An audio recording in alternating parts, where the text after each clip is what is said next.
എല്ലാവർക്കും സ്നേഹവന്ദനം. നമ്മൾ ഇന്ന് ഉടമ്പടി സുവിശേഷ പര്യടനം നടത്തുന്നത് യാക്കോബിൻ്റെ ആത്മീയ സമുദ്രങ്ങളിലൂടെയാണ്. യാക്കോബിൻ്റെ ദൈവം നമ്മളെപ്പോഴും ദിവ്യബലിയിൽ ഉൾപ്പെടെ പ്രാർത്ഥിക്കുന്ന ഒരു വിഷയമാണ്. അബ്രഹാത്തിൻ്റെ ദൈവം, യാക്കോബിൻ്റെ ദൈവം, ഇസഹാക്കിൻ്റെ ദൈവം. അപ്പോൾ രണ്ടർത്ഥമാണ് നമുക്കതിലുള്ളത് ശരിക്കും. ഒന്ന് യാക്കോബിന് വെളിപ്പെട്ട ദൈവം, പിന്നെ എബ്രഹാത്തിന് വെളിപ്പെട്ട ദൈവം, പ്രത്യക്ഷപ്പെട്ട ദൈവം, ഇസഹാക്കിന് പ്രത്യക്ഷപ്പെട്ട ദൈവം എന്നാണ് നമ്മുടെ മനസ്സിൽ പെട്ടെന്ന് വരുന്നത് യാക്കോബിൻ്റെ ദൈവം എന്നൊക്കെ പറയുമ്പോൾ. പക്ഷേ അതിന് വേറെ ഒരു ആധ്യാത്മിക അർത്ഥതലമുണ്ട്. അതായത് യാക്കോബും അതുപോലെ തന്നെ എബ്രാഹവും ഇസഹാക്കും ഒക്കെ വിശ്വസിച്ച ഒരു ദൈവമുണ്ട്. യാക്കോബ് വിശ്വസിച്ച ഒരു ദൈവം. യാക്കോബ് ഏത് തരത്തിലുള്ള ദൈവത്തെയാണ് വിശ്വസിച്ചത്? കാരണം അനുഭവങ്ങൾ എപ്പോഴും വരുന്നത് വിശ്വാസത്തിൻ്റെ നിലവാരാടിസ്ഥാനത്തിലാണ്. വിശ്വാസത്തിൻ്റെ അടിസ്ഥാനത്തിൽ മാത്രമല്ല, വിശ്വാസത്തിന് എപ്പോഴും ഡിഗ്രീസ് ഓഫ് പെർഫെക്ഷൻ. നമ്മൾ വിശ്വാസത്തിനൊക്കെ ഒരു നിലവാരമുണ്ട്, ഒരു ഡിഗ്രി ഉണ്ട്. നമ്മൾ ഓരോ ദിവസവും ഉള്ള അനുഭവങ്ങളിലൂടെ ദൈവത്തിലേക്ക് ഉള്ള പ്രാർത്ഥനാ പ്രയാണങ്ങളിലും ഒക്കെ ആത്മീയ യാത്രയിലുമൊക്കെ നമ്മൾ ചിന്തിക്കുന്നത് നമ്മുടെ വിശ്വാസ നിലവാരം വർദ്ധിച്ചോ. ഇടയ്ക്ക് ഈ ഉടമ്പടിയുടെ തന്നെ ഒരു വലിയ ആധ്യാത്മിക ലക്ഷ്യമാണ് ഉടമ്പടി രൂപകൽപ്പന ചെയ്യുന്ന, അത് വിവക്ഷിക്കുന്ന ഒരു വിശ്വാസ സങ്കല്പമുണ്ട്. ഉടമ്പടി വിവക്ഷിക്കുന്ന ഒരു വിശ്വാസ സങ്കല്പം. അതിലേക്ക് അതൊരു സങ്കല്പമല്ല, ഒരു വിശ്വാസ യാഥാർത്ഥ്യം എന്ന് വെച്ച് കഴിഞ്ഞാൽ നമ്മുടെ പിതാക്കന്മാർ ജീവിച്ച ഒരു വിശ്വാസ യാഥാർത്ഥ്യം. അത് നമ്മുടെ ജീവിതത്തിലേക്ക് വരുമ്പോൾ നമ്മളതിന് ആ ക്വസ്റ്റ്യൻ ആൻസർ ചെയ്യും. നമ്മളിവിടെ എല്ലാം പടിപടിയായിട്ടുള്ള എല്ലാ വിശ്വാസ വളർച്ചയുടെ ഉദ്ദേശം സംഭവിക്കുന്നത് ആൻസറിങ് ടു ദി ഫെയ്ത്താണ്. വിശ്വാസത്തെ നമ്മളെങ്ങനെ ആൻസർ ചെയ്തു. കുറച്ച് ദിവസങ്ങൾ മുമ്പ്, 2 ദിവസം മുമ്പ് ഒരു ചെറിയ, ഞാൻ എങ്ങനെ വിശ്വാസത്തെ ആൻസർ ചെയ്യണമെന്ന് പറയാം. ഒരു ചെറിയ ഉദാഹരണം. അതായത് കഴിഞ്ഞ ദിവസങ്ങളിൽ ഞാൻ നമ്മുടെ കൃപാസനത്തിൻ്റെ ഓഫീസിൻ്റെ വാതിക്കൽ നിൽക്കുകയായിരുന്നു. അപ്പോൾ നമ്മുടെ ഗേറ്റിങ്കിൽ കുറേ ആൾക്കാർ വന്നു. അപ്പം ഞാൻ അവരെ തിരിഞ്ഞു നോക്കിയതും ഞാൻ നിന്നിരുന്നത് ഒരു പച്ച പ്ലാസ്റ്റിക്കിൻ്റെ PVSൻ്റെ ഒരു ചവിട്ടിയിലാണ്. ഞാൻ തിരിഞ്ഞത് മാത്രം ഓർക്കുന്നുണ്ട്. പിന്നെ ഞാൻ വട്ടം കണ്ടിച്ച് വീഴുകയാണ് ചെയ്തത്. അവിടെ തീട്ടി ആ തിരികെയും ഈ ഷീറ്റ് തെറിച്ചു പോവുകയും ഞാൻ മലന്നടിച്ച് വീഴുകയും കമന്നടിച്ച് വീഴുകയും എന്താണ് ചെയ്തതെന്ന് അറിയാൻ പാടില്ല. ഞാൻ വീണു. പക്ഷേ വീണപ്പോൾ എൻ്റെ കൈ ഞാൻ കുത്തിയത് കൊണ്ട് എൻ്റെ തല ജസ്റ്റ് ആ സ്റ്റെയർ കേസിൻ്റെ സ്റ്റെപ്പിൽ ഇടിച്ചില്ലെന്നേ ഉള്ളൂ. ഇടിച്ചിരുന്നെങ്കിൽ തല പൊട്ടിപ്പോരാം. പക്ഷെ കൈ കുത്തിയപ്പോൾ എന്നാ പറ്റി? കൈ പൊക്കാൻ പറ്റണില്ല. ഇപ്പോഴും പൊക്കാൻ പറ്റണില്ല, കൈ പൊങ്ങത്തില്ല. അപ്പോഴേ എന്താണ് എൻ്റെ കയ്യിൽ നിന്നുണ്ടായ തെറ്റ്? ഒരു തെറ്റുമില്ല.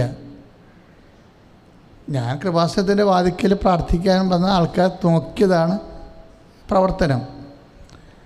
പക്ഷേ അപ്പോൾ എൻ്റെ ദൈവം എൻ്റെ കൂടെ ഇല്ലായിരുന്നു ആ സമയത്ത്. ഇതൊരു നിസ്സാര കാര്യമല്ലല്ലോ, എനിക്കിപ്പോൾ ഒന്ന് കൈപ്പൊക്കാൻ പറ്റണില്ലല്ലോ. പക്ഷെ ഇന്ന് വരെ ഞാൻ ഈ വിഷയം ദൈവത്തോട് പറഞ്ഞിട്ടില്ല. ഞാൻ എൻ്റെ കയ്യിൽ നിന്ന് മിസ്റ്റേക്കൊന്നും ഇല്ലല്ലോ, ഞാൻ ജസ്റ്റ് ഇങ്ങനെ പ്രാർത്ഥിക്കാൻ വന്നിട്ട് നോക്കുകയല്ലേ ചെയ്തത്. അപ്പോൾ ഞാൻ വീഴാതെ നോക്കേണ്ടത് നിൻ്റെ ഉത്തരവാദിത്തമല്ലായിരുന്നു. നീ നിൽക്കുന്നതും വീഴുന്നതും ഞാൻ അറിയണത്, ഒരു മുടിനാര് താഴെ വീണാൽ ഞാൻ അറിയും എന്നൊക്കെ പറഞ്ഞിട്ട് നീ എന്തുകൊണ്ടാണ് എന്നെ താങ്ങാതിരുന്നത് എന്ന് ഞാൻ ഇന്നുവരെ ചോദിച്ചിട്ടില്ല. ഈ കൈ സുഖപ്പെടുത്താൻ വേണ്ടി ഞാൻ ഇന്നുവരെ പ്രാർത്ഥിച്ചിട്ടില്ല. എന്തുകൊണ്ടാണ് അങ്ങനെ സംഭവിക്കുന്നത്? ഞാൻ എൻ്റെ മനസ്സിൽ പെട്ടെന്ന് വന്നതിൻ്റെ കാരണം, ചില സമയത്ത് നമ്മൾക്ക് ഉത്തരവാദിത്തമില്ലാത്ത എന്തെങ്കിലുമൊക്കെ ക്ലേശങ്ങൾ നമ്മുടെ ജീവിതത്തിൽ വരും. ഇങ്ങനെ വരുന്ന ക്ലേശങ്ങളെ ഉടനെ നമ്മൾ അത് ദൈവതിരുസന്നിധിയിൽ പരാതിയായി പറയാനുള്ള ഒരു സ്വാഭാവികമായ പ്രവണത ഒരു വ്യക്തിക്കുണ്ടാവും. അല്ലെങ്കിൽ ഒരു നീരസം. കാരണം 24 hours കർത്താവിൻ്റെ ജോലിയാണ് ചെയ്യണത്, വേറെ ഒരു ജോലിയും ചെയ്യണില്ല. അപ്പോഴേ എൻ്റെ എല്ലാവിധ സെക്യൂരിറ്റിയും നോക്കേണ്ടത് ചുമതല ആർക്കാണ്? ദൈവത്തിൻ്റെതാണ്. ഇത് എൻ്റെ കൈയിരിപ്പിൻ്റെ കുഴപ്പമാണെങ്കിൽ എൻ്റെ കൈയിരിപ്പിൻ്റെ കുഴപ്പമാണെന്ന് പറയാം. പക്ഷേ എൻ്റെ കൈയിരിപ്പ് കുഴപ്പമൊന്നുമില്ല. ഞാൻ സ്വാഭാവികമായി ചെയ്യേണ്ട ഒരു ഉത്തരവാദിത്തം ആരാണ് വന്നതെന്ന് നോക്കി, അത്രയേ ഉള്ളൂ. അപ്പോഴെൻ്റെ മാലാഖ എന്നെ താങ്ങണ്ടതില്ലേ? അപ്പോൾ ദൈവം എന്നെ താങ്ങണ്ടേ? ഇത് സംഭവിക്കാതിരിക്കാൻ നോക്കണ്ടേ? ഇങ്ങനെ വേണമെങ്കിൽ നമുക്ക് എത്രയോ ക്വസ്റ്റ്യൻസ് വേണമെങ്കിലും ചോദിക്കാം ദൈവത്തോട്. പക്ഷേ ഞാൻ ഇതൊരു ഈ നിമിഷം ഇപ്പോൾ കർത്താവ് നമ്മുടെ കൂടെ ഉണ്ടല്ലോ, സജീവ സാന്നിധ്യത്തിൽ ദിവ്യകുർബാന ഇരിക്കുക. ഈ നിമിഷം വരെ ഞാൻ കംപ്ലൈൻറ്റ് ചെയ്തിട്ടില്ല. അതെന്താണ് ചോദിക്കാതിരുന്നതും ഇതിൻ്റെ കാരണം ഈ മറിയത്തിൻ്റെ മൗനമാണ്. നമ്മളൊരു പ്രൊമോട്ട് ചെയ്യുന്ന ഒരു സ്പിരിച്വാലിറ്റി ഉണ്ട്. അതായത് സ്വന്തം കുഴപ്പം കൊണ്ടല്ലാതെ നമ്മൾക്ക് ഭവിഷ്യത്തുകൾ വരുമ്പോൾ അത് ദൈവത്തിൻ്റെ നാമത്തിൽ വെൽക്കം ചെയ്യുന്നത്, അത് വെൽക്കം ചെയ്യുന്ന ഒരു മൈൻഡാണ് എപ്പോഴും പരിശുദ്ധ അമ്മ കീപ്പ് ചെയ്തത്. ചെറിയ നോൻപ് കാലത്ത് മറിയത്തിൻ്റെ കൂടെയുള്ള മറിയൻ സഫാരിയാണ് ഇവിടെ നടന്നുകൊണ്ടിരിക്കുന്നത്, സഞ്ചാരം. അപ്പം മറിയൻ സഞ്ചാരത്തിൻ്റെ സുവിശേഷ പരതകളെ വ്യത്യസ്തങ്ങളായ ജീവിതാനുഭവങ്ങളിലൂടെ നമ്മൾ ജീവിതത്തെ അനുഭവിക്കുമ്പോൾ നമ്മൾ ദൈവത്തോടുള്ള, അതാണ് ഞാൻ വിശ്വാസ നിലവാരം എന്ന് പറയുന്നത്. വിശ്വാസം ഓരോ സമയത്തും പരാതികളില്ലാതെ പരിഭവങ്ങളില്ലാതെ ദൈവത്തെ എന്തെങ്കിലും ആനുകൂല്യമോ ആശ്വാസമോ, ഇപ്പോൾ യാക്കോബിൻ്റെ യേശാവിൻ്റെ ഫസ്റ്റ് ബോൺ, അതായത് ആദിജാതൻ്റെ അവകാശം യാക്കോബ് അടിച്ചു മാറ്റില്ലേ? രണ്ട് തരത്തിലാണ് അടിച്ചു മാറ്റിയത്. അതായത് ഇസഹാക്ക് മരിക്കാൻ നേരത്ത് യേശാവിനെ അനുഗ്രഹിക്കാമെന്ന് പറഞ്ഞതാണ്. അത് ആദിജാതൻ്റെ അനുഗ്രഹത്തിൻ്റെ കണ്ടിന്യൂഷനായിട്ട് വരുന്ന ബ്ലെസ്സിങ്സാണ്. പിതാമഹൻ മരിക്കാൻ നേരത്ത് ആദിജാതനെ അനുഗ്രഹിക്കുക. അപ്പോൾ പക്ഷേ ആ അനുഗ്രഹമാണ് യാക്കോബ് അടിച്ചു മാറ്റിയത്. അപ്പോൾ യാക്കോബ് അടിച്ചു മാറ്റിയത്, യാക്കോബ് അനുഗ്രഹം, തനിക്ക് കിട്ടേണ്ട അനുഗ്രഹം അടിച്ചു മാറ്റിയതായിട്ട് ഇസഹാക്കിന് അനുഭവപ്പെട്ട സമയത്ത് അവന് ഒരു ആശ്വാസം തോന്നിയായിരുന്നു. എന്താണ് അവന് തോന്നിയ ആശ്വാസം? അവനെൻ്റെ കൈ കിട്ടും, ഞാൻ അവനെ ആദത്തിൻ്റെ മകനെ ചേട്ടാനീയന്മാരും കൂടി വഴക്കുണ്ടാക്കി കായേൻ ആബേലിനെ കൊന്നില്ലേ? അപ്പം കായേന് ഒരു ആശ്വാസം ഉണ്ടായി. എന്താണ്? അവനെ ഞാൻ കൊന്നല്ല എന്നൊരു ആശ്വാസം. അപ്പം ഒരു കൊല ചെയ്യാനുള്ള ആശ്വാസം മനുഷ്യന്മാർക്ക് പലതരത്തിലുള്ള ആശ്വാസമാണ് ഉണ്ടായി. ഇപ്പം ആ ഒരു ആശ്വാസം യേശാവിനും ഉണ്ടായി. അവനെന്താണ് ആശ്വസിച്ചത്? യാക്കോബിനെ കൊല്ലാമെന്ന് ഓർത്തപ്പോൾ അവനൊരു ആശ്വാസമായി എന്ന്. അപ്പോൾ ആശ്വാസങ്ങളെന്ന് പറയുന്നത് പലതരത്തിൽ കൈപ്പറ്റണത് ഒരു ദൈവികമായ പ്രചോദനത്തിൻ്റെ ഭാഗമാകണമെന്ന് ഒരു നിർബന്ധമില്ല. ആശ്വാസങ്ങൾക്ക് മാനുഷികമോ പൈശാചികമായിട്ടുള്ള ഉറവകളുണ്ടാകാം. ഒരു ആശ്വാസത്തിൻ്റെ ബേസിൽ നമുക്ക് ദൈവത്തെ പിന്തുടരാനോ അവലംബിക്കാനോ ചില പരിമിതികളുണ്ട്. നമ്മുടെ സബ്ജക്റ്റ് യാക്കോബിൻ്റെ ദൈവമാണ്. അതായത് എന്താ ഇങ്ങനെ പറയണമെന്ന് വെച്ച് കഴിഞ്ഞാൽ, നമ്മൾ ദൈവത്തിൽ ആശ്രയിക്കുമ്പോൾ ഏതെങ്കിലും തരത്തിലുള്ളൊരു ആശ്വാസം നമുക്ക് കിട്ടണം എന്നാണ് നമ്മൾ ആഗ്രഹിക്കുന്നത്. ഇപ്പം മനുഷ്യൻ്റെ മനസ്സിൻ്റെ അവസ്ഥ എന്ന് പറയുന്നത് ഒരാളെ കൊന്നാലും ആശ്വാസം കിട്ടുമെന്നാണ് യേശാവിൻ്റെ മനസ്സിൻ്റെ അവസ്ഥ. അപ്പോൾ ഇങ്ങനെ ഉണ്ടാകുന്ന ആശ്വാസത്തിൻ്റെ പേരിൽ ദൈവത്തിൽ വിശ്വസിക്കുന്ന വിശ്വാസത്തിന് നിലവാരം കുറഞ്ഞതാണെന്ന അർത്ഥം. അപ്പം ആശ്വാസത്തിനേക്കാൾ അപ്പുറത്ത് നമ്മൾ ദൈവത്തെ അന്വേഷിക്കുന്നത് എന്തിനാണ്? ദൈവത്തിന് വേണ്ടി മാത്രമാണ് നമ്മൾ അന്വേഷിക്കുന്നത്.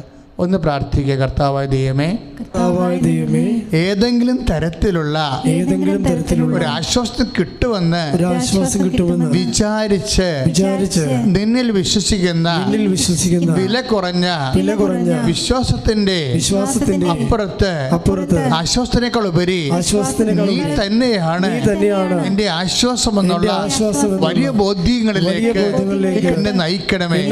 ശ്രുതികട്ടെ. ഹല്ലേലൂയ.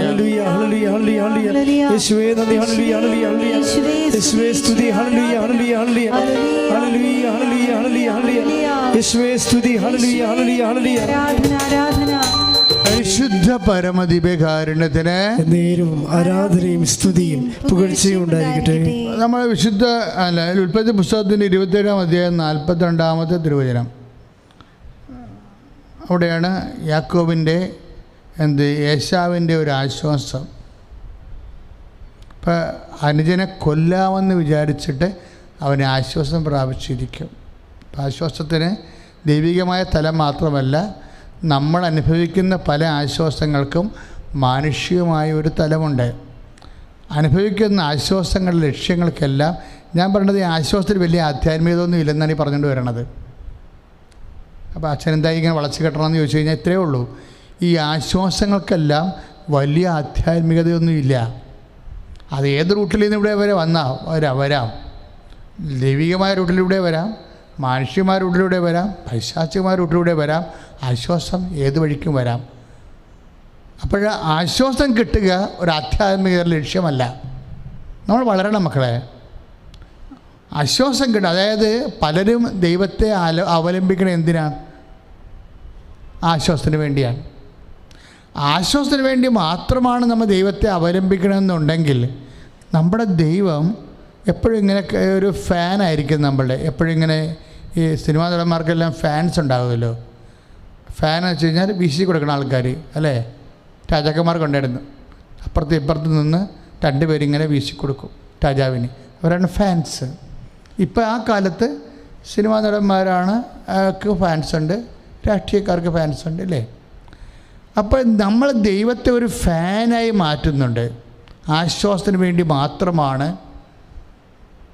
ദൈവത്തെ ആശ്രയിക്കുന്നുണ്ടെങ്കിൽ ദൈവത്തിൻ്റെ റോള് നമ്മുടെ ജീവിതത്തിൽ ജസ്റ്റ് ഒരു ഫാനാണ്.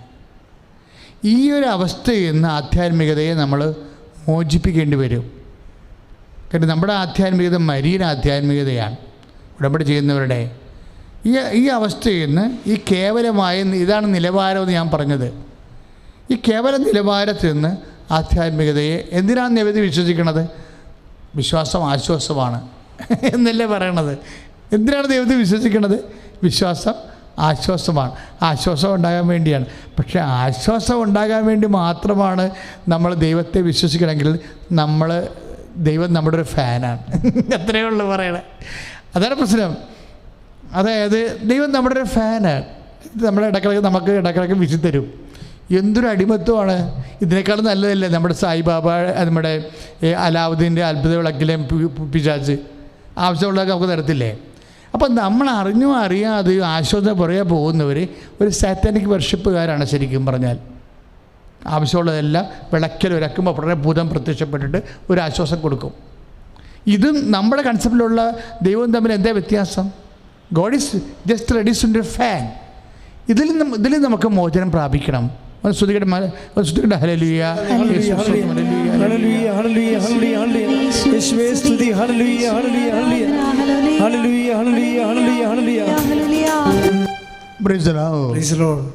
വിശ്വാസ നിലവാരത്തിലെ ഒരു സെക്കൻഡ് സ്റ്റെപ്പായിട്ട് നമ്മൾ ധ്യാനിക്കുന്നത്, നമ്മൾ ദൈവത്തെ വിശ്വസിക്കുമ്പോഴും വേറെ ചില കുട്ടി ദൈവങ്ങളെ വിശ്വസിച്ചുകൊണ്ടിരിക്കും.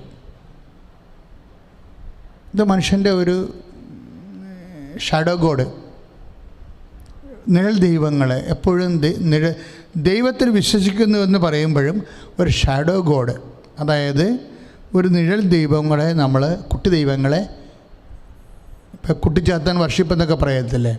ഇപ്പം നമ്മൾ ഡയറക്റ്റ് കുട്ടിച്ചാത്തനിലേക്ക് വർഷിപ്പിന് പോകണില്ലെങ്കിൽ പോലും നമ്മളെല്ലാം വളരെ ശ്രദ്ധിച്ചില്ലെങ്കിൽ ഒരു കുട്ടിച്ചാത്തൻ വർഷിപ്പുള്ള ആൾക്കാരാണ്.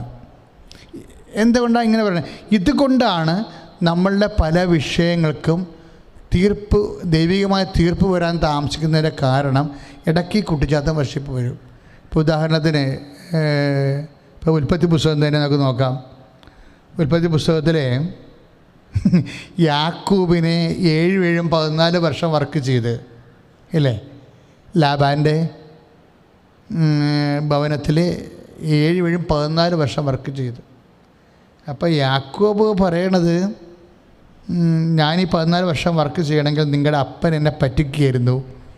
ലേയായോട് റാഹേലിനോട് പറയുമേ, നിങ്ങളുടെ അപ്പൻ എന്നെ പറ്റിക്കുകയായിരുന്നു,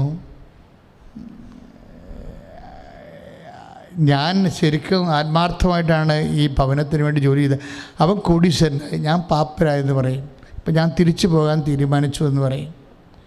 അപ്പോഴേ ലേയായും റാഹേലും പറയും, എന്നാൽ അങ്ങയുടെ ദൈവം അങ്ങയോട് പറഞ്ഞതുപോലെ അങ്ങ് ചെയ്യുക, അങ്ങയുടെ ദൈവം അങ്ങയോട് പറഞ്ഞതുപോലെ അങ്ങ് ചെയ്യാൻ പറയും. ഉൽപ്പത്തി 31-ാം അധ്യായത്തിൻ്റെ 16-ാമത്തെ വാക്യം. ഇതുപോലെ തന്നെ വേറെ രസമുണ്ട്. ഈ ലാബാനും ഇതുപോലെ തന്നെയാണ്. അപ്പോൾ യാക്കോബ് അതുപോലെ തന്നെ കന്നുകാലികളെയും ആട്, മാട്, പശു, ഒട്ടകം, അതുപോലെ തന്നെ സെർവൻസ് എല്ലാമായിട്ട് ആ ആന്തരിക പ്രചോദനം പോലെ തന്നെ ദൈവിക വാക്കുകൾ അനപേക്ഷണീയമായിട്ട് അവൻ അവിടുന്ന് പോരുമ്പോൾ നമുക്കറിയാം അടുത്ത കഥ വരണത് എന്താണ്? ലാബാൻ പുറകെ ഓടും. 2 ദിവസത്തെ യാത്ര കഴിയുമ്പോഴാണ് അവൻ നമ്മളെ പറ്റിച്ചു, നമ്മളെല്ലാം ആടിനെ മാടിനെ അടിച്ചു മാറ്റി, അവൻ രക്ഷപ്പെട്ട് മക്കളെയും കൊണ്ടുപോയി എന്ന് പറഞ്ഞ് ലാബാൻ പുറകെ ഓടും. ലാബാൻ വരണത് കാണുമ്പോൾ യാക്കോബിന് പേടിയാവും. ലാബാൻ വരണത് കാണുമ്പോൾ യാക്കോബിന് പേടിയാവും. ചിലപ്പോൾ അയാളെ കൊന്നുകളയും, ഭാര്യയും മക്കളെയും അയാളുടെ മക്കളെല്ലാം തിരിച്ചു കൊണ്ടുപോകുന്നൊക്കെ വിചാരിക്കും. അപ്പോൾ യാക്കോബ് പേടിച്ച് നിൽക്കണമെന്നുണ്ടെങ്കിലും ദൈവത്തിൽ ആശ്രയിച്ച് നിൽക്കുകയും. പക്ഷെ ലാബാൻ വരുമ്പോൾ പറയും, ഇന്ന് ഞാൻ കൊല്ലത്തൊന്നുമില്ല. അങ്ങനെ പിക്ചർ മാറും, ഇന്ന് ഞാൻ കൊല്ലത്തൊന്നുമില്ല. കാര്യം നിൻ്റെ ദൈവം ഇന്നലെ രാത്രി എനിക്ക് വെളിപ്പെട്ടായിരുന്നു, നിന്നോട് അഹിതം ഒന്നും ചെയ്യരുത് എന്നോട് പറഞ്ഞെന്ന് പറയും. അപ്പോൾ നിങ്ങൾക്ക് ഇപ്പം ഈ 2 കക്ഷികൾ അപ്പനും മക്കളും പറഞ്ഞത് കേട്ടില്ല അല്ലേ? ഈ അപ്പനും മക്കളും യാക്കോബിനോട് പറഞ്ഞ വർത്തമാനങ്ങൾ കേട്ടില്ലേ? ഒന്ന് ഉൽപ്പത്തി 31:16 ഒന്ന് ഉൽപ്പത്തി 31:29 വചനങ്ങളാണ്. അതായത് ഒന്ന് പറയണത് യാക്കോബ് എന്നോട് ഭാര്യമാർ പറയും, റാഹേലും ലേയും പറയും, തിരിച്ചു പോകണമെന്നുണ്ടെങ്കിൽ അങ്ങയുടെ ദൈവം അങ്ങയോട് എന്താ പറഞ്ഞിരിക്കണത് അതുപോലെ ചെയ്യാൻ പറയും. അവർ തിരിച്ചു പോന്നു കഴിയുമ്പോൾ ലാബാൻ വന്നിട്ട് പറയും, ഉൽപ്പത്തി 31:29 പറയും, നീ വിഷമിക്കണമെന്നും വേണ്ട, നിന്നെ ഞാൻ ഉപദ്രവിക്കത്തില്ല, നിൻ്റെ ദൈവം എനിക്ക് പ്രത്യക്ഷപ്പെട്ടായിരുന്നു രാത്രി, നിന്നോട് അഹിതം ഒന്നും ചെയ്യരുതെന്ന് പറഞ്ഞിട്ടുണ്ടെന്ന് പറയും. അപ്പോഴീ അപ്പനും മക്കളും വിശ്വസിക്കുന്ന ആരിലാണ്? യാക്കോബിൻ്റെ ദൈവത്തിലാണ്. This is our point. നമ്മുടെ സബ്ജക്റ്റ് എന്താണ്? യാക്കോബിൻ്റെ ദൈവം. ഈ അപ്പനും മക്കളും വിശ്വസിക്കുന്ന ആരിലാണ്? യാക്കോബിൻ്റെ ദൈവത്തിലാണ്. യാക്കോബിൻ്റെ ദൈവത്തെ വിശ്വസിക്കുകയും ചെയ്യും, കുട്ടി ദൈവങ്ങൾ, കുലദൈവങ്ങൾ അന്വേഷിക്കുകയും ചെയ്യും. അവിടെയാണ് പ്രശ്നം. ഈ വിശ്വാസത്തിൽ വരുന്ന ഒരു പ്രത്യേക പാളിച്ചയാണ്. അതായത് ദൈവത്തിൽ വിശ്വസിക്കുകയും ചെയ്യും, അപ്പോഴും റാഹേൽ എന്താ ചെയ്തിരിക്കണത്? ലാബാൻ്റെ വീട്ടിലെ കുലദൈവങ്ങളുടെ ഗോത്രദൈവങ്ങൾ അടിച്ചു മാറ്റുകയാണ് അവിടെ ചെയ്യണത്. നിൻ്റെ ദൈവം നിന്നോട് പറഞ്ഞിരിക്കണ പോലെ നീ ചെയ്യാൻ വേണ്ടി ഭർത്താവിനോട് ഭാര്യ പറയുമ്പോഴും ഭാര്യ ആചരിക്കണത് എന്താണ്? യാക്കോബിൻ്റെ ദൈവത്തിനല്ല, മറിച്ച് ഇവരുടെ പാരമ്പര്യമായിട്ടുണ്ടായിരുന്നുള്ള കുലദൈവങ്ങളെയാണ് അതിൻ്റെ കൊച്ചു വിഗ്രഹങ്ങളൊക്കെ അടിച്ചു മാറ്റിയുള്ളത് കൊണ്ടുവരും. അത് അടിച്ചു മാറ്റിൻ്റെ പുറകെയാണ് ഇവൻ ഓടി വരണത്. ആര്? ലാബാൻ ഓടി വരണത്. അപ്പോൾ അതൊരു കല്ലറില്ല എന്തെങ്കിലും ഒരു പീഠത്തിലേക്ക് ഇട്ടിട്ട് അതിൻ്റെ പുറത്ത് റാഹേൽ കയറിയിരിക്കും കൂടാരത്തിൽ. എല്ലായിടത്തും പോയി തപ്പി നോക്കണ ഈ ലാബാൻ അന്വേഷിക്കുന്നത് എന്താണ്? ഈ കുലദൈവങ്ങളെയാണ് അന്വേഷിക്കുന്നത്. അപ്പോൾ അതിൻ്റെ താഴെ വെച്ചിട്ടാണ് ഈ റാഹേൽ ഋതുമതിയാണെന്നും പറഞ്ഞുള്ള അഭിനയിച്ചുകൊണ്ട് കയറിയിരിക്കുന്നത്. നിസ്സാരകാര്യമല്ല. അപ്പോഴത് വിട്ടുകൊടുക്കാൻ അവൾ തയ്യാറല്ല. അപ്പോൾ കുലദൈവങ്ങളിലാണ് ഈ അനുഗ്രഹമെല്ലാം ഇരിക്കണമെന്ന് വിചാരിച്ചിട്ടാണ് അവളത് പറയണത്. ഇതെന്ന് വെച്ചാൽ യാക്കോബിനോട് പറയും, നിൻ്റെ ദൈവം ഇന്നലെ രാത്രി എനിക്ക് പ്രത്യക്ഷപ്പെട്ടു എന്ന് പറയുമ്പോഴും ലാബാൻ അന്വേഷിക്കുന്നത് അയാളുടെ കുലദൈവങ്ങളെയാണ്. നിൻ്റെ ദൈവം നിന്നോട് പറഞ്ഞിരിക്കണ പോലെ നീ ചെയ്യാൻ വേണ്ടി റാഹേൽ പറയുമ്പോഴും അവളടിച്ച് മാറ്റിയിരിക്കുന്നത് അവളുടെ കുലദൈവത്തെയാണ്. എന്ന് വെച്ചാൽ ഇതിൻ്റെ ഒരു ഡൈക്കോട്ടമി വിശ്വാസത്തിൽ എമ്പാടും ഉണ്ട്. ശരിക്കും എല്ലാവരുടെയും അല്ല, കുറച്ച് പേരുടെ വിശ്വാസത്തിൽ. അതായത് നമ്മൾക്ക് പലർക്കും കൺഫ്യൂഷനുണ്ട്. എന്ന് വെച്ച് കഴിഞ്ഞാൽ ഒരു വിഷയം വരുമ്പോൾ ഏതാണ് ശരി എന്ന് വിചാരിച്ചുകൊണ്ട് കാര്യം കാണാൻ വേണ്ടി ആദ്യം പണ്ട് അതായത് ആദ്യം നടക്കണ വിഷയം, ഇപ്പം ദൈവത്തെ ഒരു കാര്യം നടത്തിപ്പുകാരനായിട്ട് കാണുന്ന ഒരു വിശ്വാസമുണ്ട്. അവിടെയാണ് ഈ പാളിച്ച വരണത്.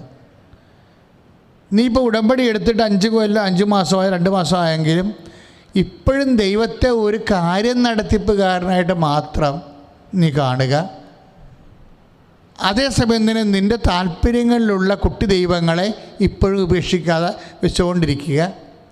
അങ്ങനെ ചെയ്യുന്ന വിശ്വാസം എന്ന് പറയുമ്പോൾ ഡയലൂട്ടഡ് ഫെയ്ത്താണ് ശരിക്കും. ഒന്ന് പ്രാർത്ഥിക്കുക. കർത്താവായ ദൈവമേ, പൂർണ്ണമായി അങ്ങയിൽ വിശ്വസിക്കുകയും ആവശ്യം വരുമ്പോഴേ എൻ്റെ പഴയ വിശ്വാസങ്ങളിലേക്ക് ഞാൻ അവലംബിക്കുകയും ചെയ്യുന്ന കപട വിശ്വാസത്തിൽ എന്നെ സംരക്ഷിക്കണമേ. ശ്രുതികട ഹല്ലേലൂയ.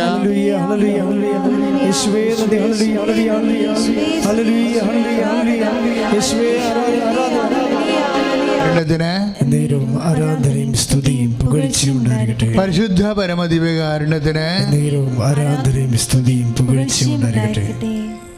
ഇതാണ് നമ്മൾ കേട്ടതാണ് യാക്കോബിൻ്റെ ദൈവത്തിൻ്റെ 1-ാം ഭാഗം. ഇനി യാക്കോബ് ദൈവത്തിൻ്റെ ഒരു 2-ാം ഭാഗമുണ്ട്. അതെന്ന് പറയുന്നത് യാക്കോബ് വിശ്വസിച്ചൊരു ദൈവം. നേരത്തെ പറഞ്ഞത് ഏശാവ് വിശ്വസിച്ചൊരു ദൈവമുണ്ട്, റാഹേൽ ലേയായി വിശ്വസിച്ച ദൈവമുണ്ട്, ലാബാൻ വിശ്വസിച്ച ദൈവമുണ്ട്. ഇനി അവർ യാക്കോബിൻ്റെ ദൈവത്തെ വിശ്വസിക്കുന്നുണ്ട്, പക്ഷേ അവരുടെ പ്രൈവറ്റ് ഇടപാടുകളിലെല്ലാം അവിടെ പഴയ വിശ്വാസങ്ങൾ ഫോളോ ചെയ്യുന്നു. ഈ കപട വിശ്വാസമായി നമുക്ക് ദൈവത്തിൽ പുരോഗമിക്കാൻ പറ്റത്തില്ല. ഇനി യാക്കോബിൻ്റെ വിശ്വാസത്തിലുള്ള ദൈവം പറയാം. കാര്യം എന്തിനാ ഇങ്ങനെ പറയണമെന്ന് വെച്ച് കഴിഞ്ഞാൽ ഉടമ്പടി വർക്ക് ചെയ്യണത് മുഴുവനും വിശ്വാസത്തിൻ്റെ തരാതരങ്ങളിലാണ്. അതായത് വിശ്വാസത്തിൻ്റെ തരാതരങ്ങളെന്ന് പറയുമ്പോൾ ഓരോരോ തരം വിശ്വാസമാണ്. ഗ്രേഡിങ് ഇങ്ങനെ കൂടിക്കൊണ്ടേയിരിക്കും, നിലവാരം വർദ്ധിച്ചുകൊണ്ടേയിരിക്കും. അപ്പോൾ നമ്മുടെ വിശ്വാസത്തിന് ഏത് നിലവാരം നിൽക്കുന്നതെന്ന് അറിയണമെങ്കിൽ വിശ്വാസത്തിൻ്റെ തരാതരങ്ങൾ നമ്മൾ അറിയണം. വിശ്വാസത്തിൻ്റെ തരാതരങ്ങൾ റാഹേലിൻ്റെ വിശ്വാസം നമ്മൾ കണ്ടു, ലേയായുടെ വിശ്വാസം കണ്ടു, ലാബാൻ്റെ വിശ്വാസം കണ്ടു. യാക്കോബിൻ്റെ ദൈവത്തിൽ അവൻ വിശ്വസിക്കുമ്പോൾ അവരുടെ പ്രൈവറ്റ് വിഷയങ്ങൾക്കെല്ലാം അവരുടെ പഴയകാല വിശ്വാസങ്ങളിലേക്ക് അവലംബിക്കുന്ന വെള്ളം ചേർക്കപ്പെട്ട ഒരു വിശ്വാസമാണ്. ഇനി യാക്കോബിൻ്റെ ദൈവത്തിൻ്റെ സെക്കൻഡ് പാർട്ട് എന്ന് പറയുന്നത് യാക്കോബ് അടിച്ചു മാറ്റാൻ നോക്കിയത് എന്താണ്? യാക്കോബ് അടിച്ചു മാറ്റാൻ നോക്കിയ എന്താണ്? ഫസ്റ്റ് ബോണിൻ്റെ ആദിജാതൻ്റെ അനുഗ്രഹങ്ങളാണ്.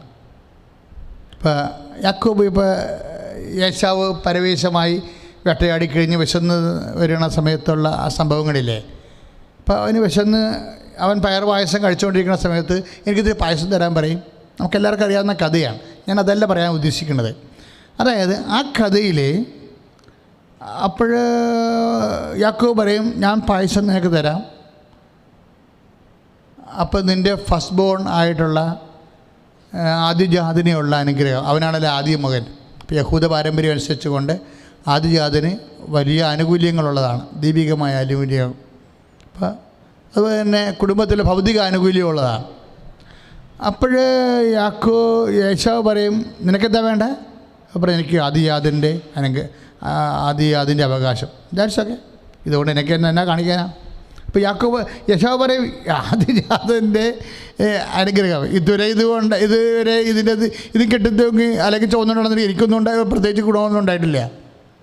അതാണ് പുള്ളി പറയണത്. ഈ വിശ്വാസം കെട്ടിത്തൂക്കി നടന്നിട്ട്, ഈ വിശ്വാസം ചോദിച്ചുകൊണ്ട് നടന്നിട്ട് എനിക്ക് പ്രത്യേക ഗുണമുണ്ടായിട്ടത്, എനിക്ക് ഭക്ഷണം കഴിക്കണമെങ്കിൽ ഞാൻ വേട്ടയാടണം.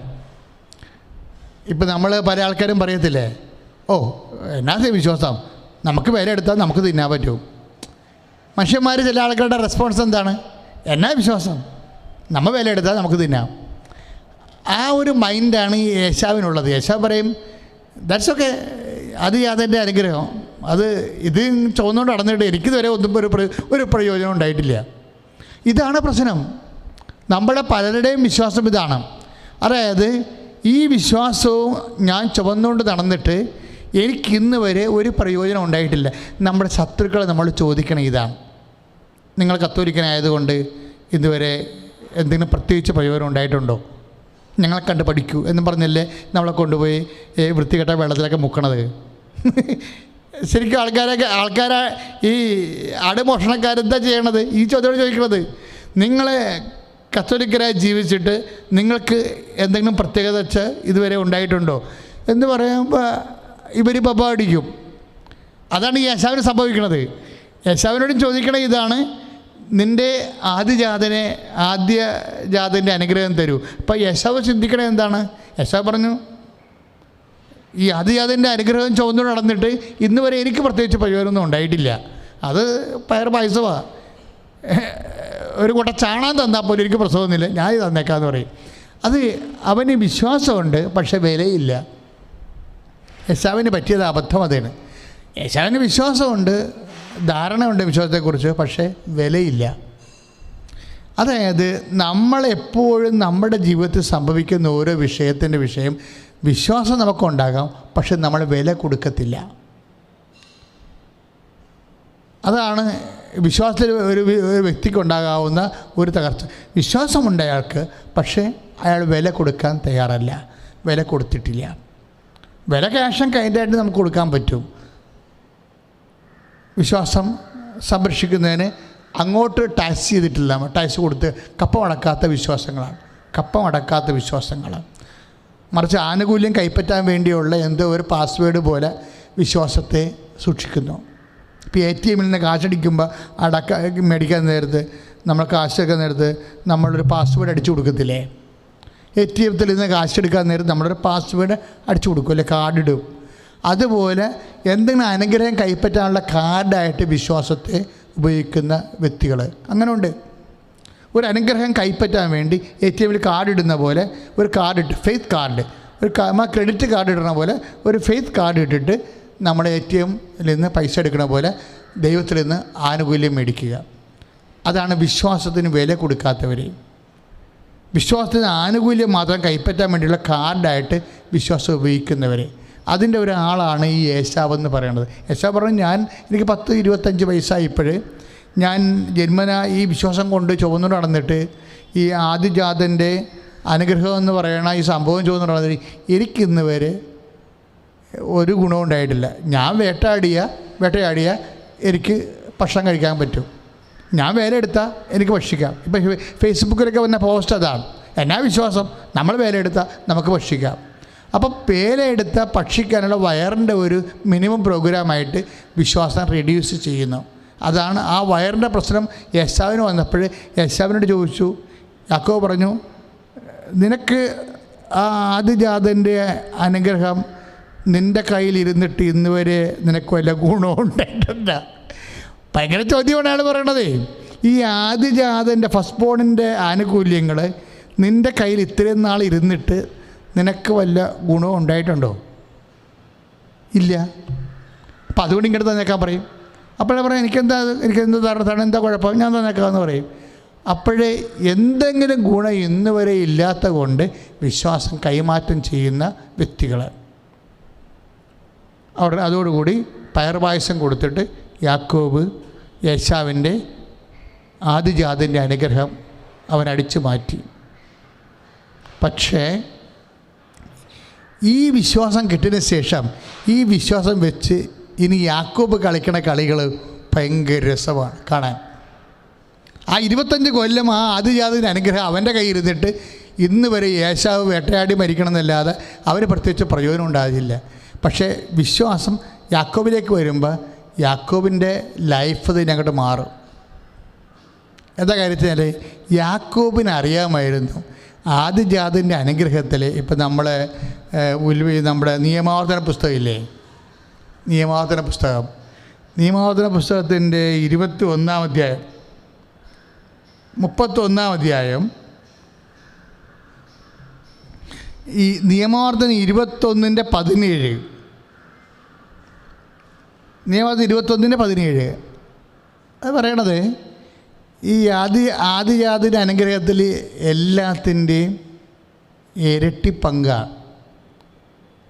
ഭൗതികമായ അനുഗ്രഹങ്ങൾ അപ്പന് 10 പശു ഉണ്ടെങ്കിൽ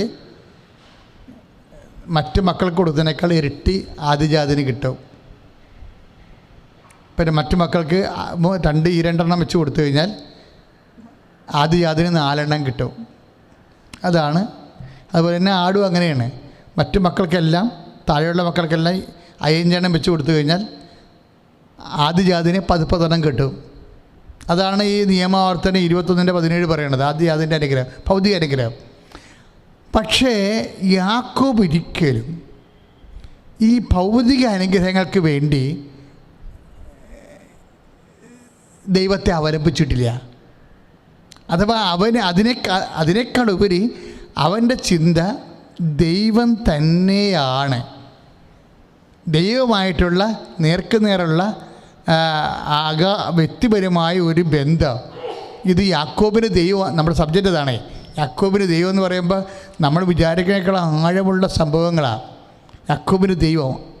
ഇപ്പോൾ എന്താണ് ഇങ്ങനെ പറയാൻ കാരണം എന്ന് വെച്ച് കഴിഞ്ഞാൽ, ഇപ്പോഴ് യാക്കോബ് ലാബാൻ്റെ വീട്ടിൽ നിന്ന് ഒത്തിരിയേറെ ആടുമാടുകളും പശുക്കളും ഒട്ടകങ്ങളും ഒക്കെ ആയിട്ടാണല്ലോ തിരിച്ചു വരണത്.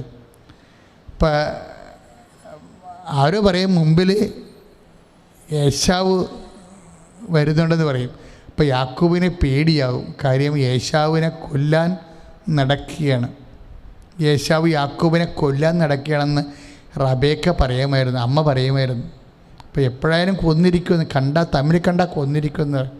അപ്പം അത് കാരണം എന്നാൽ ഈ ആദിജാതൻ്റെ അനുഗ്രഹം അടിച്ചു മാറ്റിയ കാരണം യാക്കോബിന് നഷ്ടപ്പെട്ടത് കന്നുകാലികളൊക്കെയാണല്ലോ കൂടുതലേ എന്താണല്ലോ അവരുടെ ധാരണ. അതുകൊണ്ട് കുറേ കന്നുകാലി 40 പശുക്കൾ 400 ആടുകളൊക്കെ വെച്ച് നേരത്തെ ഇങ്ങനെ വകഞ്ഞു മാറ്റി കുറച്ച് പണിയാളുകളുമൊക്കെ ഇട്ട് ഈ യാക്കോബ് മുന്നേ കൊണ്ടേ വെക്കും, മുന്നേ വിടും ആൾക്കാരെ. യേശാവത് കണ്ട് സമാശ്വസിപ്പിക്കാൻ വേണ്ടിയാണ് അങ്ങനെ ചെയ്യണത്, ഇവനെ കൊല്ലാതിരിക്കാൻ വേണ്ടിയാണ്. കാര്യം ഇവരുടെയൊക്കെ ഈ നമ്മൾ നിയമാവർത്തനത്തിൻ്റെ 21-17 അനുസരിച്ച് ഈ ആദിജാതൻ്റെ അനുഗ്രഹം നഷ്ടപ്പെട്ടത് മുഴുവനും ഇതുപോലെ പശുക്കളും അതെല്ലാം തിരിച്ചു കൊടുക്കുകയാണ് യാക്കോബ്. പിന്നെ ഇത് കൊല്ലേണ്ട കാര്യമില്ലല്ലോ, നിനക്ക് ഞാൻ അടിച്ചു മാറ്റിയിട്ടുണ്ടെങ്കിൽ അതിൻ്റെ ഇരട്ടി അടിയായപ്പോൾ നിനക്ക് തിരിച്ചു തരുന്നുണ്ടല്ലോ എന്നാണ് യാക്കോബിൻ്റെ എക്കണോമിക്സ്. പക്ഷേ ഏശാവുമായിട്ട് കണ്ടു കഴിയുമ്പോൾ യേശാവ് പറഞ്ഞൊരു വാക്കുണ്ട്, നീ ഒന്നും അടിച്ചു മാറ്റിയിട്ടില്ല, ഇതെല്ലാം എനിക്ക് വേണ്ടുവോളോ ഉണ്ടെന്ന് പറയും. പണ്ട് ഇതെല്ലാം അടിച്ചു മാറ്റിയെന്ന് പറഞ്ഞാലുള്ള ധാരണ, അതായത് ധാരണയിൽ വരുന്ന വ്യത്യാസമാണ്. പണ്ട് യാക്കോബിനെ കൊല്ലാൻ നടന്നത് ആടും പശുവും എല്ലാം അടിച്ചു മാറ്റിയെന്നും പറഞ്ഞാണ് അത് അനുഗ്രഹങ്ങൾ. ഇപ്പോഴ് യേശാവിന് മനസ്സിലായി, ധാരണ വന്ന് അവനൊന്നും അടിച്ചു മാറ്റിയിട്ടൊന്നുമില്ല, ഇപ്പം എനിക്കതിലും ധാരാളം ഉണ്ടല്ലോ, അപ്പോൾ ചുമ്മാ പായസം കിട്ടിയത് തന്നെ ഇപ്പം മിച്ചം, അപ്പം അവനെ കൊല്ലേണ്ട കാര്യമൊന്നുമില്ല, ധാരണ മാറ്റി. മക്കളെ, ധാരണ മാറ്റുന്നതാണ് ഒരു പ്രധാനപ്പെട്ടത്. ധാരണ, ദൈവത്തിന് ധാരണ മാറ്റാൻ പറ്റും. യാക്കോബിനെ ദൈവം സഹായിച്ചത് യേശാവിൻ്റെ ധാരണ മാറ്റിക്കൊണ്ടാണ്. ധാരണ ഒരു ഭയങ്കരമായ പ്രശ്നമാണ്. ഇപ്പം നമ്മുടെ പല കാര്യങ്ങളും ഭൗതികമായി നടക്കാതിരിക്കുന്നത് ഇപ്പോൾ ഓഫീസിൽ ചെല്ലുമ്പോൾ നമ്മളെ കാണുമ്പോൾ തന്നെ, ഇപ്പം നമ്മളാണെങ്കിലും ആശുപത്രിയിൽ, പ്രൈവറ്റിൽ ആശുപത്രിയിലേക്ക് കൊണ്ടുപോയി ജീവിത പങ്കാളിനെ ഭർത്താവിനൊക്കെ അറ്റൻഡ് ചെയ്തിട്ട് നമ്മളവിടെ നിറച്ച് മാലയൊക്കെ ഇട്ട്, സ്വർണ്ണമാലയൊക്കെ ഇട്ട് അടിച്ച് പൊളിച്ച് വലിയ കാറിലും നമ്മൾ നല്ല സ്മാർട്ട് ഫോണൊക്കെ ഉപയോഗിക്കുന്ന രീതിയിൽ അവിടെ ചെന്ന് കഴിഞ്ഞാൽ അവർക്ക് ധാരണയാകും. നമ്മളിത് ലോൺ എടുത്താണെന്ന് അവർക്ക് അറിയത്തില്ലല്ലോ, നമുക്ക് 10 പൈസ ഉള്ള പാർട്ടിയാണെന്ന്. ഇപ്പം നമ്മുടെ ഉദ്ദേശം എന്താണ്? ജനങ്ങളുടെ മുമ്പിൽ നല്ല ധാരണ വരുത്തുകയാണ്. പക്ഷെ അവരുടെ ബില്ല് അനുസരിച്ച് അവർക്ക് വന്ന ധാരണ അനുസരിച്ച് നമുക്ക് ബില്ലും വരും, ഒരു കുഴപ്പമില്ല. ഈ ധാരണയാണ് പ്രശ്നം. ഈ ഇഷ്യൂ ഉണ്ടാകുന്നതിൻ്റെ എല്ലാത്തിൻ്റെയും പിന്നിൽ ധാരണയുണ്ട്. അതുകൊണ്ട് പൗലോസപ്പോസിൻ്റെ കാലമായപ്പോൾ പൗലോസപ്പോസൻ പറഞ്ഞ് ധാരണയ്ക്ക് മെഡിസിൻ കൊടുക്കേണ്ടി വരുമെന്ന് പറഞ്ഞു. മനുഷ്യന്മാർ തമ്മിൽ അകന്നു പോണതും കൊല്ലാൻ വരണതും നഷ്ടപ്പെടുന്നതും ഇങ്ങനെയുള്ള എല്ലാ പ്രശ്നങ്ങളുടെയും കാരണം ധാരണയാണ്. ഇപ്പം ശ്രീബുദ്ധൻ പറഞ്ഞില്ലേ, എല്ലാ പ്രശ്നങ്ങളുടെയും കാരണം ഡിസയറാണ്, ആഗ്രഹമാണെന്ന്. പക്ഷെ പൗലോസപ്പോസൻ പറഞ്ഞത് പല പ്രശ്നങ്ങളുടെയും കാരണം ധാരണയാണെന്ന് പറഞ്ഞ്. അതുകൊണ്ട് ഈ ധാരണയെ എങ്ങനെ മാറ്റും? അപ്പോൾ പൗലോസപ്പോസൻ പറഞ്ഞു, അത് എപ്പോഴും സന്തോഷത്തോടെ ഇരിക്കണം, ഇടതടവില്ലാതെ പ്രാർത്ഥിക്കണം. അപ്പോൾ നിങ്ങളുടെ ധാരണയെ അതിലംഘിക്കുന്ന ദൈവത്തിൻ്റെ സമാധാനം നിങ്ങളുടെ ഹൃദയത്തെയും അതുപോലെ തന്നെ നിങ്ങളുടെ ബുദ്ധിയെയും കർത്താവായ യേശുക്രിസ്തു കാത്തുകൊള്ളും. അപ്പോൾ ഇവിടെ വന്നിരിക്കുന്നത് അതാണ് ഫിലിപ്പിയർ 4:6 പറയണത്, ധാരണയെ സുഖപ്പെടുത്തണമെന്ന് പറയും. കാരണം ഇഷ്യൂസ് എല്ലാം ഉണ്ടായിരിക്കുന്നതിൻ്റെ പ്രധാനപ്പെട്ട കാരണങ്ങൾ ധാരണയാണ്. ഓരോ വ്യക്തികൾക്കും മറ്റു വ്യക്തിയെക്കുറിച്ചുള്ള ധാരണ, കമ്മ്യൂണിക്കേഷനൊക്കെ എല്ലാം പാളിപ്പോണതെല്ലാം ധാരണയാണ്. പക്ഷേ എന്താ കുഴപ്പമെന്ന് വെച്ചാൽ ഈ ധാരണ പലപ്പോഴും തെറ്റിദ്ധാരണയായിരിക്കും. ധാരണയ്ക്ക് വരുന്നൊരു കുഴപ്പമെന്ന് വെച്ച് കഴിഞ്ഞാൽ, ഇപ്പം നിൻ്റെ ഭർത്താവ്, നിങ്ങൾ തമ്മിൽ കമ്മ്യൂണിക്കേഷൻ ഇല്ലാത്തതിൻ്റെ കാരണം എന്താ? അല്ല നിൻ്റെ ഭാര്യ, അല്ല നിൻ്റെ അയൽവാസി, നിങ്ങൾ തമ്മിൽ കമ്മ്യൂണിക്കേഷൻ കുറഞ്ഞിരിക്കുന്ന കാരണം എന്താണ്? അവരെപ്പോഴും നിങ്ങൾ ആ വഴി വിടാത്തതും അല്ലെങ്കിൽ നിങ്ങളുമായിട്ട് കമ്മ്യൂണിക്കേഷൻ ഇല്ലാത്തതിൻ്റെ കാരണം എന്താണ്? അവർക്ക് നിങ്ങളെക്കുറിച്ച് ധാരണയുള്ളത് കൊണ്ടാണ്. അതെന്ത് ധാരണയാണ്? തെറ്റിദ്ധാരണയാണുള്ളത്. അയ്യോ, ഞാൻ ഇത്രയും ഉദ്ദേശിച്ചത് കേട്ടാ, താൻ അങ്ങനെ ചെയ്തപ്പോൾ ഞാൻ ഇങ്ങനെയാണ് ഉദ്ദേശിച്ചത്. അപ്പോൾ എല്ലാവർക്കും ഉള്ള തെറ്റിദ്ധാരണയാണ്. അപ്പോൾ മനുഷ്യന്മാരുടെ ഇൻ്റർപേഴ്സണൽ റിലേഷൻസിലും എല്ലാം വന്നിരിക്കുന്ന കമ്മ്യൂണിക്കേഷന് വന്നിരിക്കുന്നതെല്ലാം നമ്മുടെ പാളിച്ചകളും പരാജയങ്ങളുടെ എല്ലാം ഈ ധാരണ ഒരു വില്ലനാണ്, പ്രധാനപ്പെട്ടൊരു വില്ലനാണ്. ഈ ധാരണയെ എങ്ങനെ കൈകാര്യം ചെയ്യാം? അതാണ് ഫിലിപ്പിയർ 4:6 പറയണത്. എന്താണ്? എപ്പോഴും സന്തോഷത്തിരിക്കണം, ഇടതടവില്ലാതെ പ്രാർത്ഥിക്കണം, എല്ലാ കാര്യങ്ങളെ ഓർത്തുകൊണ്ടും ദൈവത്തിന് കൃതജ്ഞത പ്രകാശിപ്പിക്കണം.